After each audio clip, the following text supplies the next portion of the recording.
ओम श्री गणेशाय नमः। श्री गुरुभ्यो नमः। श्रीमात्रे नमः।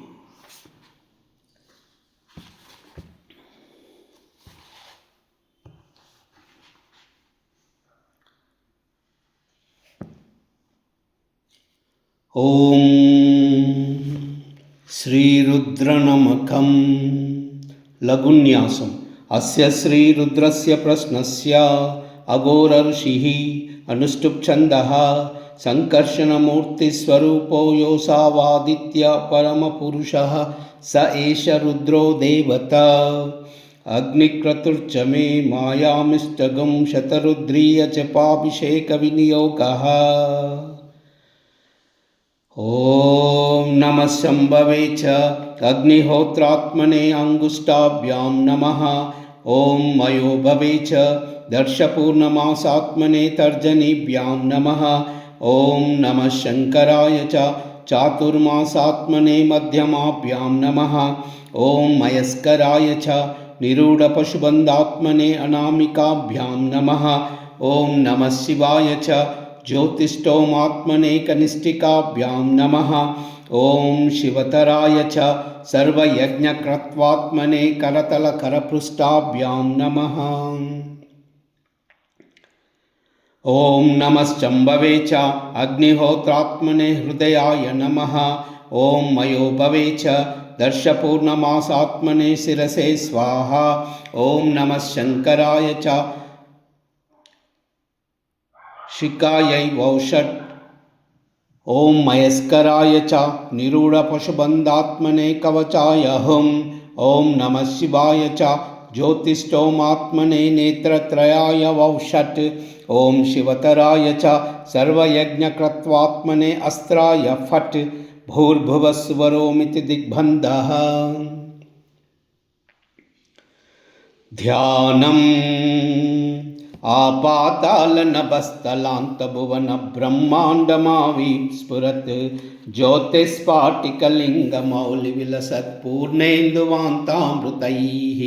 अस्तोकाप्लुतमेकमीशमनिशं रुद्रानुवाकं जपन् ध्यायेतीप्सितसिद्धये ध्रुवपदं विप्रोऽभिषिञ्चे शिवम्।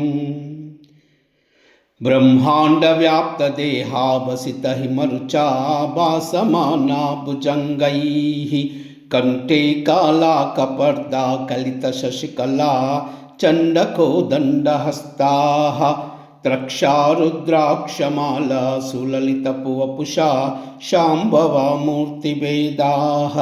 रुद्रा श्रीरुद्रसूक्तप्रकटितविभवा न प्रयच्छन्तु सौख्यम्। ओम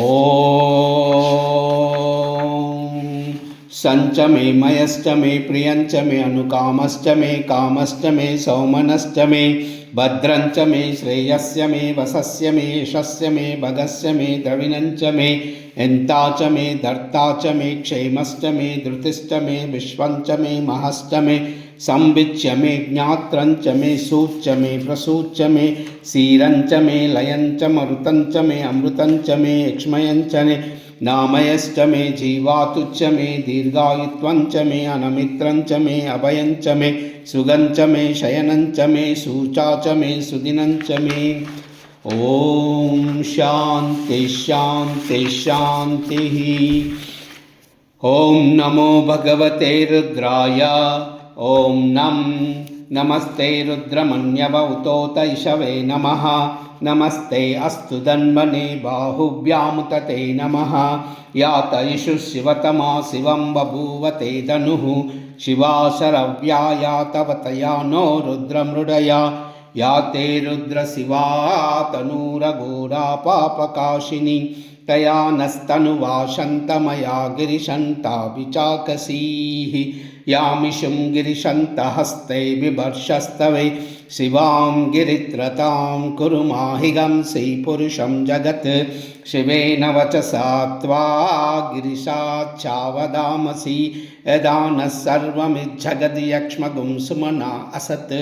अद्गवो दधिवक्ता प्रथमो दैव्योऽभिषक् ऐगश्च सर्वान् जम्बयन् सर्वान् च यातु धान्यः असौयौ ताम्रौ अरुणौत बभ्रुः सुमङ्गलः एचेमागं रुद्राभितो दिक्षु श्रिता सहस्रशो वै शागुं येडहीमहे असौव्यो वसर्पतिनीलग्रीवो विलोहितः उतैनं गोपादृशन्नदृशन्नुदहार्यः उतैनं विश्वाभूतानि सदृष्टो मृडयातिनः नमो अस्तु नीलग्रीवाय सहस्राक्षाय मीडुषे अतो ये अस्य सत्त्वानोऽहं तेभ्यो करं नमः प्रमुञ्चदन्वनस्तमुभयो यार्नियोर्च्छां याच्यते अस्तैषवः पराता भगवो वप अवतत्वदनुस्त्वगं सहस्राक्षशतेषु ते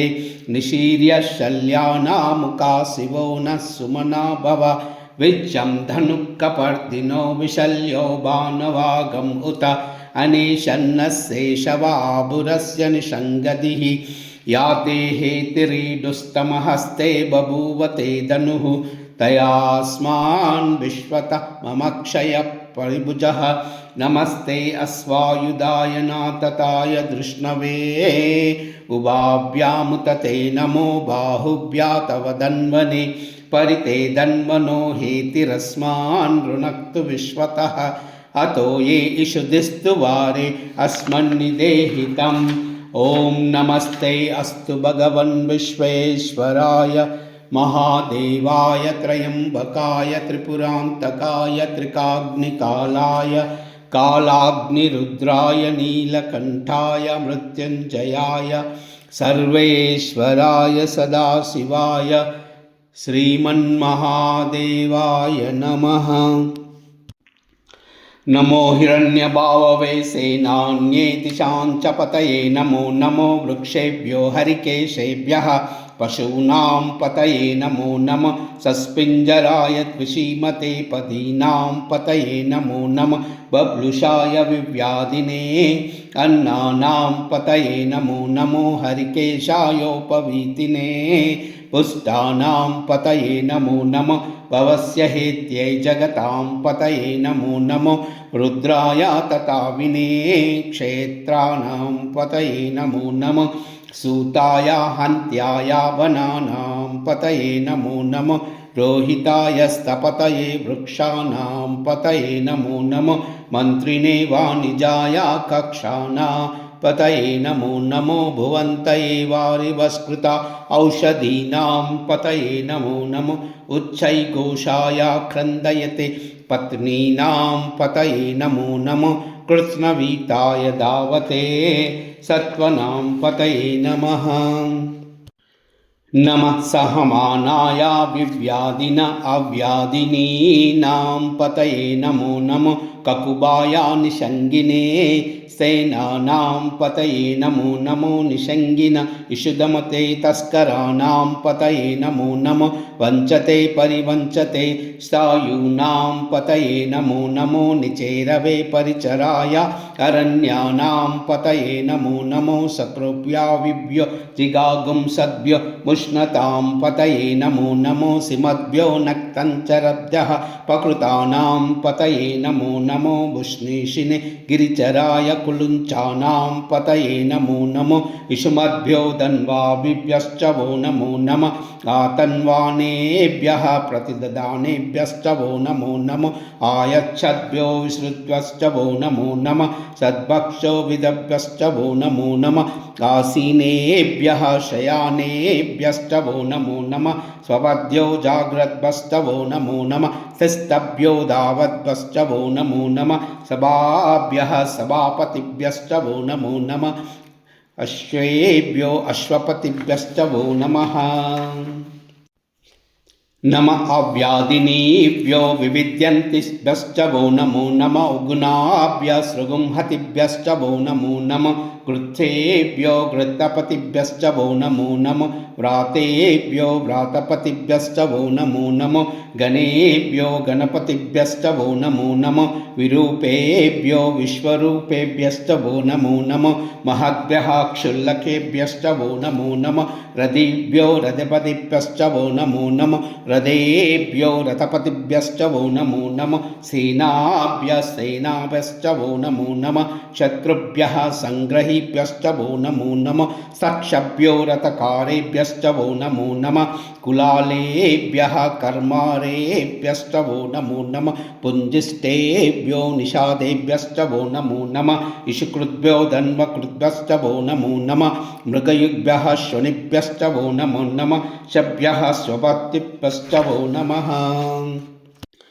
नमो भवाय च रुद्राय च नमः शर्वाय च पशुपतये च नमो नीलग्रीवाय च शितिकण्ठाय च नमः कपर्दिने च व्युक्तकेशाय च नमः सहस्राक्षाय च शतधन्वने च नमो गिरिशाय च शिपिविष्टाय च नमो मीडुष्टमाय चेषुमते च नमो अश्वाय च वामनाय च नमो बृहते च वर्षीयसे च नमो वृद्धाय च संवृद्धन्वने च नमो अग्र्याय च प्रदम्याय च नमः आशवे चाजिराय च नमः शीघ्रियाय च सीभ्याय च नमः ऊर्म्याय च वस्वन्याय च नमः सौतस्याय च द्वीप्याय च नमो ज्येष्ठाय च कनिष्ठाय च नमः पूर्वजाय च परजाय च नमो मध्यमाय च अपगल्भाय च नमः जगन्याय च बुध्नियाय च नमः सौभ्याय च प्रतिसर्याय च नमो याम्याय च क्षेम्याय च नमः उर्वर्याय च कल्याय च नमः श्लोक्याय च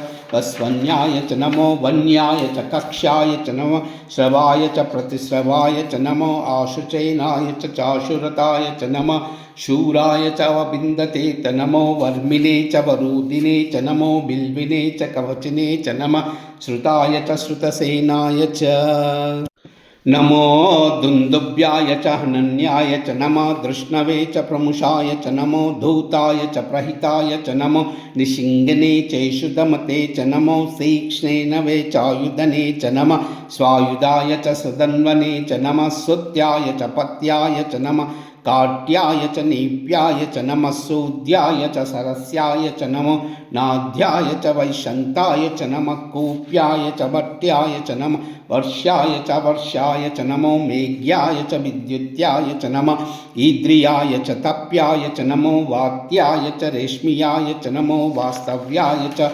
वास्तुपाय च ॐ हर हर हर हर हर हर हर नमः सोमाय च रुद्राय च नमः ताम्राय च अरुणाय च नमः शृंगाय च पशुपतये च नमः उग्राय च भीमाय च नमो अग्रे वदाय च दूरे वदाय च नमो अन्त्रे च हनीयसे च नमो वृक्षेभ्यो हरिकेशेभ्यः नमः ताराय नमः शम्भवे च मयोभवे च नमः शङ्कराय च मयस्कराय च नमः शिवाय च शिवतराय च नमः तीर्थाय च कूल्याय च नमः पार्याय च वार्याय च नमः प्रतरणाय च उत्तरणाय च नमः आतार्याय च आलाद्याय च नमः शप्याय च फेन्याय च नमः सिकत्याय च प्रवाहाय च ॐ हर हर हर हर हर हर नमः सोमाय च रुद्राय च नमः ताम्राय च अरुणाय च नमः शृंगाय च पशुपतये च नमः उग्राय च भीमाय च नमो अग्रे वदाय च दूरे वदाय च नमो अन्त्रे च हनीयसे च नमो वृक्षेभ्यो हरिकेशेभ्यः नमः ताराय नमः शम्भवे च मयोभवे च नमः शङ्कराय च मयस्कराय च नमः शिवाय च शिवतराय च नमः तीर्थाय च कूल्याय च नमः पार्याय च वार्याय च नमः प्रतरणाय च उत्तरणाय च नमः आतार्याय च आलाद्याय च नमः शप्याय च फेन्याय च नमः सिकत्याय च प्रवाहाय च ॐ हर हर हर हर हर हर नमः सोमाय च रुद्राय च नमः ताम्राय च अरुणाय च नमः शृंगाय च पशुपतये च नमः उग्राय च भीमाय च नमो अग्रे वदाय च दूरे वदाय च नमो अन्त्रे च हनीयसे च नमो वृक्षेभ्यो हरिकेशेभ्यः नमः ताराय नमः शम्भवे च मयोभवे च नमः शङ्कराय च मयस्कराय च नमः शिवाय च शिवतराय च नमः तीर्थाय च कूल्याय च नमः पार्याय च वार्याय च नमः प्रतरणाय च उत्तरणाय च नमः आतार्याय च आलाद्याय च नमः शप्याय च फेन्याय च नमः सिकत्याय च प्रवाहाय च नमः इरिण्याय च प्रप्रताय च नमः किगंशिलाय च क्षयनाय च नमः कपर्दिने च पुलस्तये च नमो गोस्त्याय च गुह्याय च नमः तल्प्याय च गेह्याय च नमः काठ्याय च गह्वरेष्ठाय च नमः हृदयाय च निवेश्वाय च नमः पागंसव्याय च रजस्वाय च नमः शुष्काय च हृद्याय च नमो लोप्याय च लप्याय च नमः ऊर्म्याय च सूर्म्याय च नमः पर्ण्याय च पर्णशद्याय च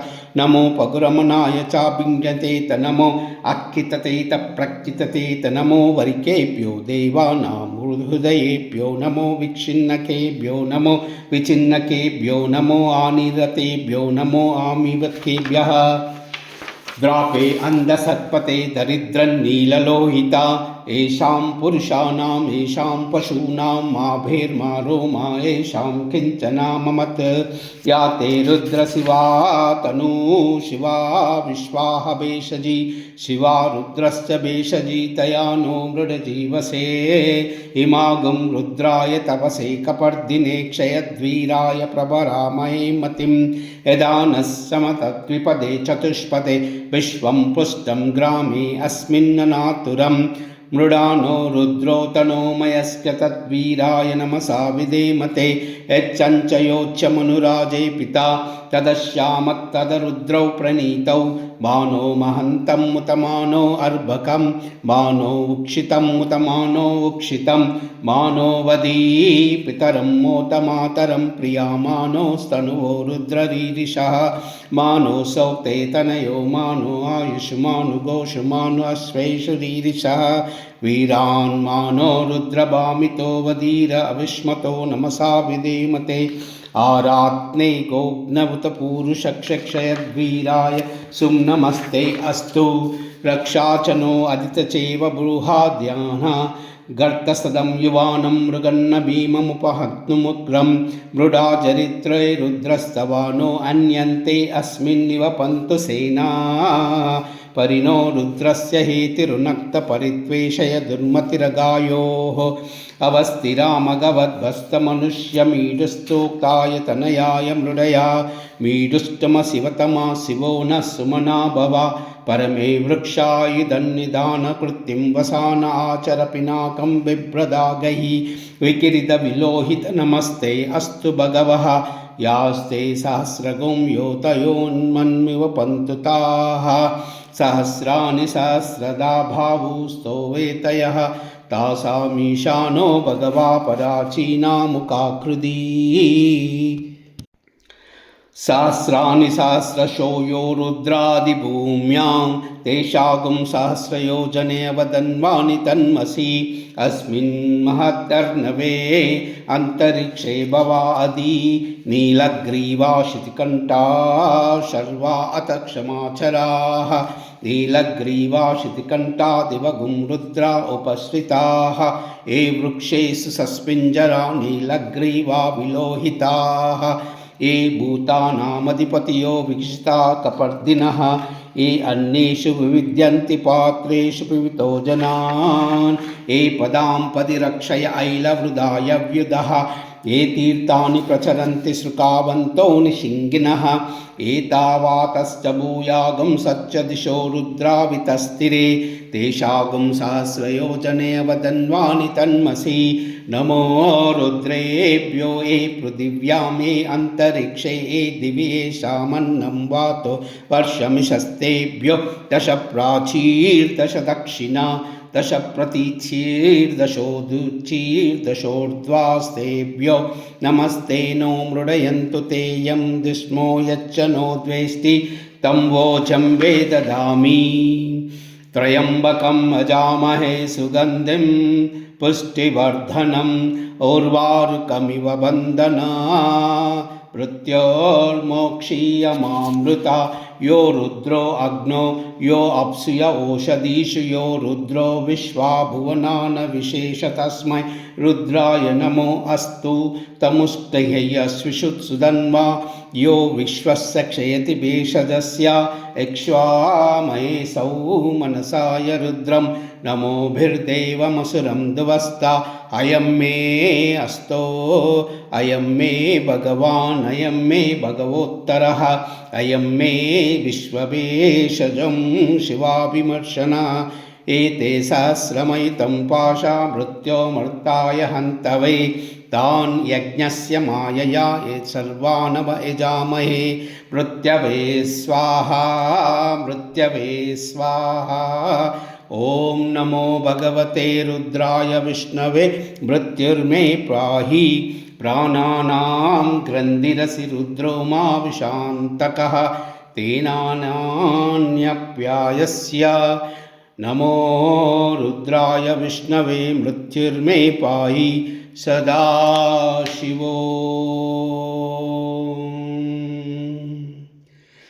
निधनपतये नमः निधनपतान्तिकाय नमः ऊर्ध्वाय नमः ऊर्ध्वलिङ्गाय नमः हिरण्याय नमः हिरण्यलिङ्गाय नमः सुवर्णाय नमः सुवर्णलिङ्गाय नमः दिव्याय नमः दिव्यलिङ्गाय नमः भवाय नमः भवलिङ्गाय नमः शर्वाय नमः शर्वलिङ्गाय नमः शिवाय नमः शिवलिङ्गाय नमः ज्वलाय नमः ज्वललिङ्गाय नमः आत्माय नमः आत्मलिङ्गाय नमः परमाय नमः परमलिङ्गाय नमः।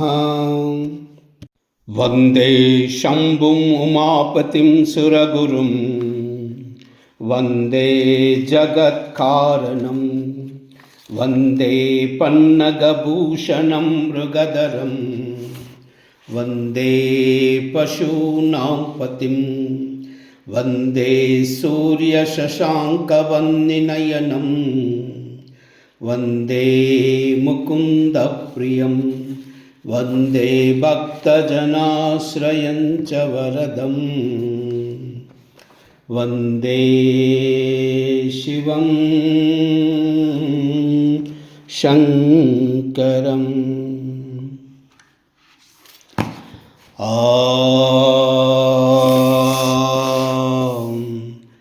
नमः शिवाय।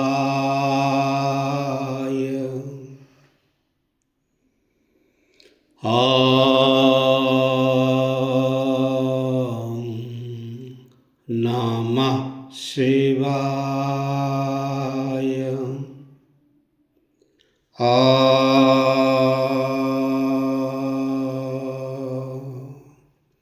नमः शिवाय। नमो देव्यै महादेव्यै शिवायै सततं नमः।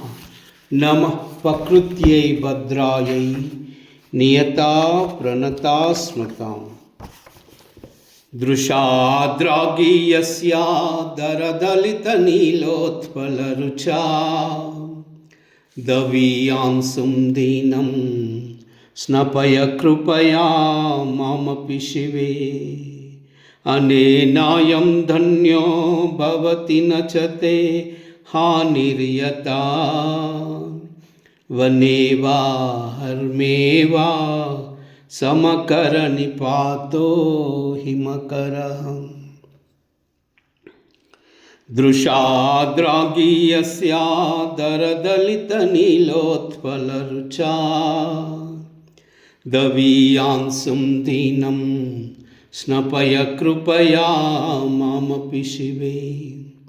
अनेनायं धन्यो भवति न च ते हानिर्यता वने वा हर्मे वा समकरनिपातो हिमकरः। दृशाद्रागीयस्या दरदलितनीलोत्पलरुचा दवीयांसं दीनं स्नपय कृपया मामपि शिवे। अनेनायं धन्यो भवति न च ते हानिर्यता वने वा हर्मे वा समकरनिपातो हिमकरः। सर्वमंगला एतत् सर्वं श्रीमातचरणार्पणमस्तु। लोकाः समस्ताः सुखिनो भवन्तु, सर्वे जनाः सुखिनो भवन्तु। सर्वमंगला।